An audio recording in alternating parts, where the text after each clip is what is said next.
Hi, my name is Jill, and this is Jill on the Blacks of Europe.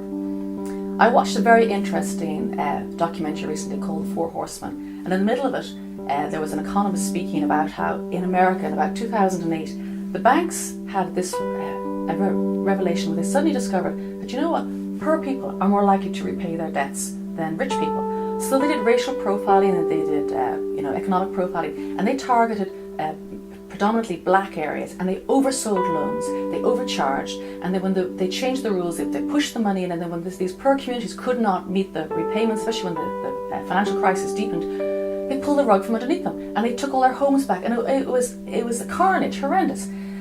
When I read about that, I suddenly thought, wow, do you remember that film, The Commitments? And Jimmy Rabbit, he was making his band, and he said he was all, his soul band, he goes, and the Irish were the blacks of Europe and the Dubliners were the blacks of Ireland. And I suddenly thought, that's what's happened here, because if you think about it, in Ireland, in terms of land ownership, we're relatively new as a nation to this. We had the Land League only over 100 years ago, so we're new to land ownership.